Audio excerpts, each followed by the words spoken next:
It is fall 2024 and I am gearing up for dressage at Devon. I'm not competing this year. However, I have a whole lot of people and friends that are competing and getting ready for breed shows. And a lot of people are new to breed shows, inspections, and performance in hand. So I wanted to do a 3-part series on how to get yourself and your horse ready if you've never done in hand. This is not going to be Arabian halter or Western quarter horse paint, Palomino showmanship, or halter for the quarter horses. This is also not going to be hunter in hand, or it's not going to be for hunters. This is for sport horse and dressage, and it does carry over to sport horse and dressage for the Arabian world as well. So what to wear? I am missing 2 things. I'm missing gloves and I'm missing a helmet. You are required by USDF to have a helmet, and your whip handler, which I will show you in part 2 and or 3, is also required to wear a helmet. I highly recommend comfortable running shoes that do not lace. These have laces on them, but they're already one of those you can pull on and they're already tight. The last thing you want to do is trip and fall because your shoe came off, which I have seen happen. You wear basic bridle. I prefer no flash. Most judges prefer no flash, but the less busy your horse is, the better. We want a simple snaffle bit. He has a simple snaffle bit. Ideally, we braid, or you can roach the mane. If you have a broodmare and you're showing the foal or you're inspecting the foal, make sure your broodmare is turned out just as nicely as your foal. She is representing your foal also, and yes, at inspections, they will look at your mare. However, I want to be really clear here. When you're watching Devon, which will be part 3, or you're at other shows, the mares with the foal may be a nurse mare or maybe a recipient mare, meaning they're not biologically the parent of that child. So if they're slightly lame or slightly hideous, it's not a reflection of the baby.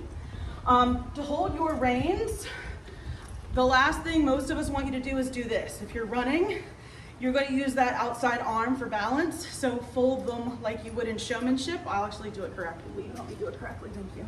So we're going to put them in one hand like we would if we were doing showmanship.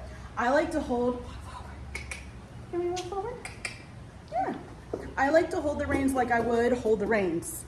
So I'm going to put it in my ring finger and then my other finger, my index and middle.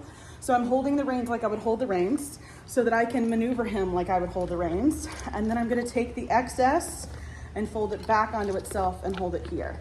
And then I'm going to get really cozy doing that number right there, because we're going to set him up. That'll be in part 2. We're going to set him up. We're going to walk forward. We're moving our reins a lot. So this is how I hold the reins so that I can steer him if I need to and bring him back. And I can also ask him to back up if I need to without there being any hiccup whatsoever. To turn, we keep our elbows bent like we're holding a tray, like if we're doing showmanship or halter for quarter horses, paints, palominos.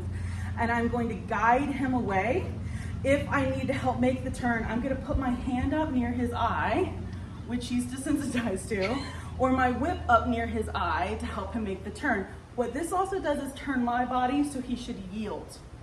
For anyone that has a new horse that won't load because you're staring at it, it's because most of these horses that are taught to set up, showmanship halter, Arab halter, saddlebred halter, Morgan's at halter, any halter or in-hand work, when we're facing that horse, they should not be allowed to move their feet. So when you're facing them and they don't move, that's why. So ideally, when I face this horse, he no longer moves. Good job. And then when I move towards his shoulder and cluck, I'll also have a whip next time. He doesn't want to walk towards the camera, he'll walk forward. If I turn towards him, he'll stop. Good boy. So that is part 1. We ride in a bridle. Anything 2 years old and up has to have a bridle. I'll show you the chains and how to get him to move off in part 2. This is Timber at Shady 5 Tack, and I'm wearing a Novella shirt. You can wear this. I would wear something a little less loud. However, I love it. I am also an XXL and I think it fits great. I also like sun shirts anyway for performance. Thanks.